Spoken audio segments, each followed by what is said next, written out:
Alô galera que gosta e acompanha o futebol goiano, forte abraço a todos vocês, em especial aos vilanovenses. O Vila já liberou 10 jogadores, né, até este momento. Alguns outros podem sair, provavelmente sairão após a Copa Verde. Donato, Diego Tavares, talvez o Cleiton, talvez o Alisson, talvez o George.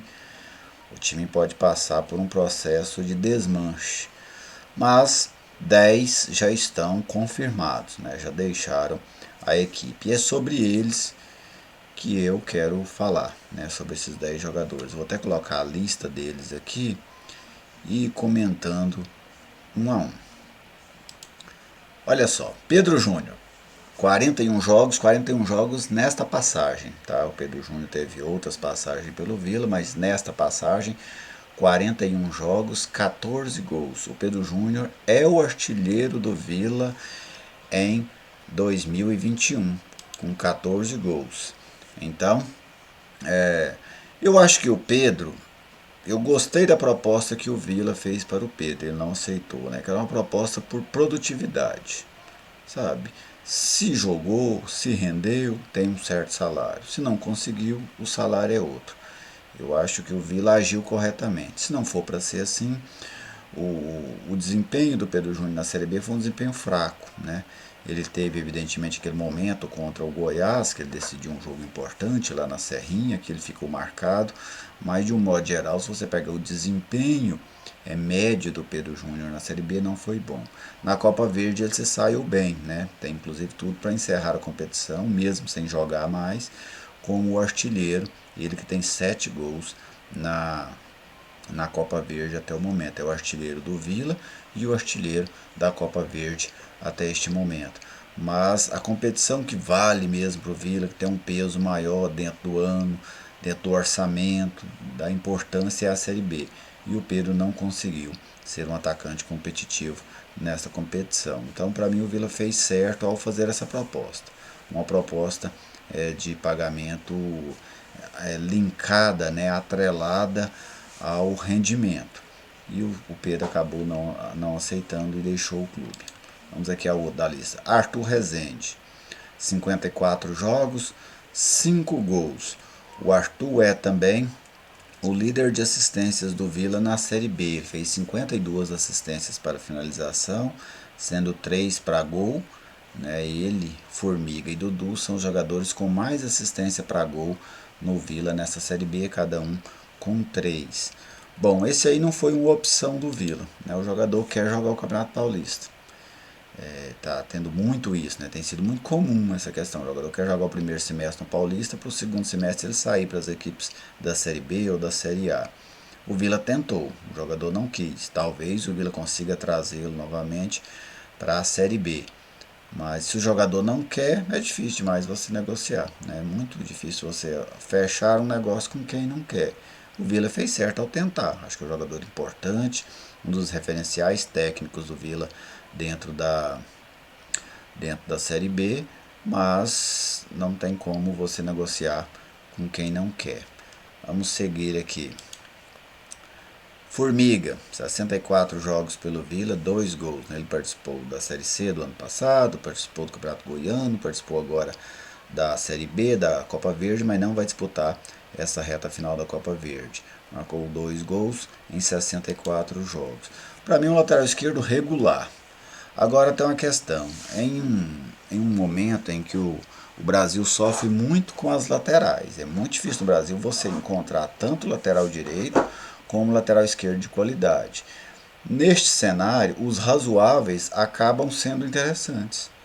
Porque como você tem uma escassez de qualidade na posição, o razoável não te atrapalha. Né? Então, eu acho que o Formiga é um jogador razoável. Dizem até que tem proposta do Vasco. A tendência mesmo, ele que nem quis estender o contrato para encerrar essa Copa Verde pelo Vila, já quis deixar o clube, e tinha um sinal claro de que tem proposta melhor. Acho que não vale a pena entrar em leilão. Se fosse para manter, tinha que manter pelas condições que aí estavam. Se o Vila conseguir procurar bem, ele substitui o William Formiga dentro desse padrão, o padrão de um jogador regular. Fabrício, né, passou o ano inteiro na reserva, foi titular na Série C, mas agora passou o ano todo na reserva, a Série B inteira, né, na reserva do Georgime.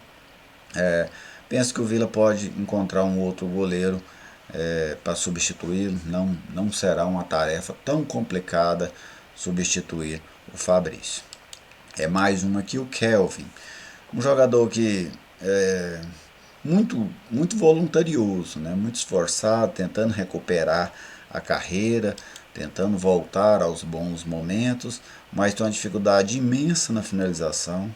É muito ruim você trabalhar com um atacante que não consegue ter qualidade. Por exemplo, em quase 50 jogos pelo Vila, 47, ele marcou 3 gols, sabe? É muito pouco, é muito pouco. Para você construir alguma coisa dentro de uma competição como a Série B, se você tiver uma defesa sólida como o Vila teve, isso já te ajuda muito. Mas você precisa ter um ataque mais eficiente do que o Vila teve, especialmente em relação ao primeiro turno. E o Kelvin, ele não conseguiu ser esse jogador que deu esse upgrade. Acho que o Vila faz certo ao liberá-lo. Até agora, sim, eu tenho achado o Vila muito coerente nas suas decisões em relação aos jogadores.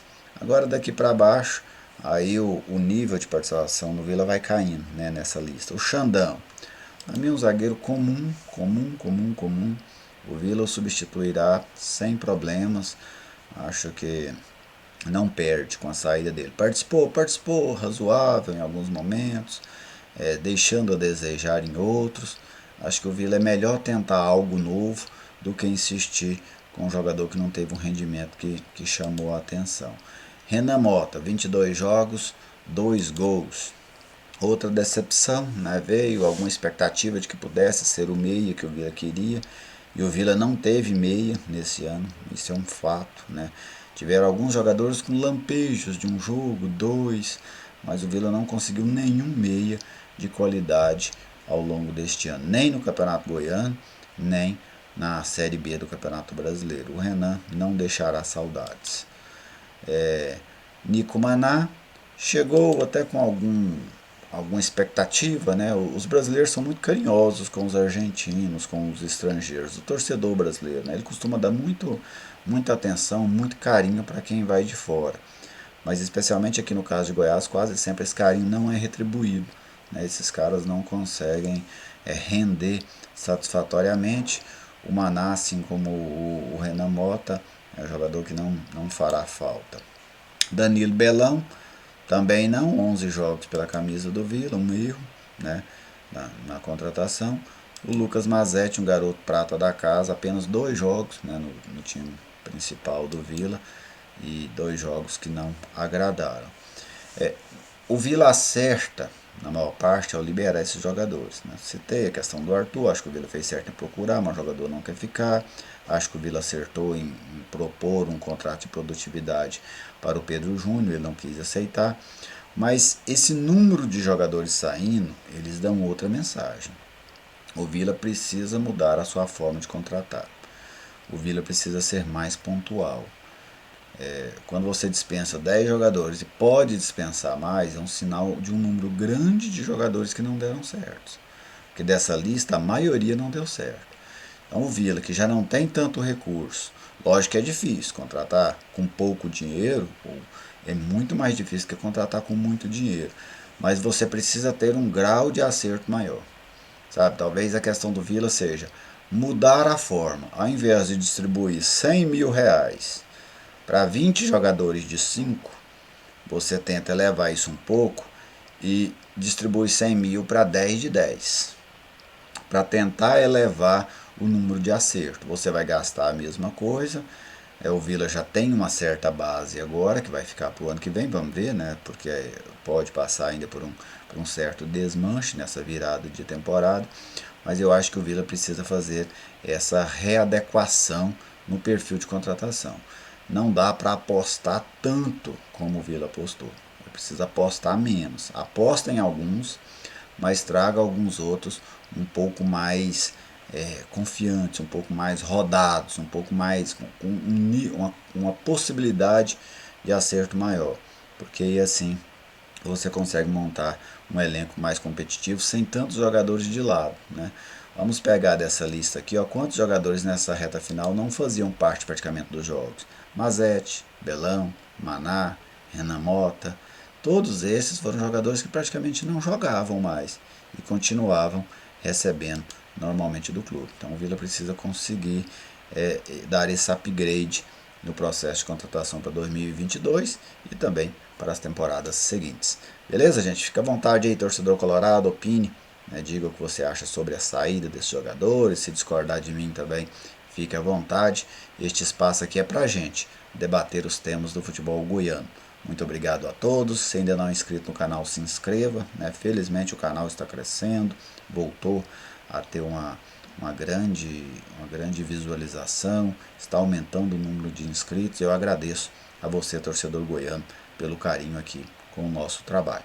Até a próxima.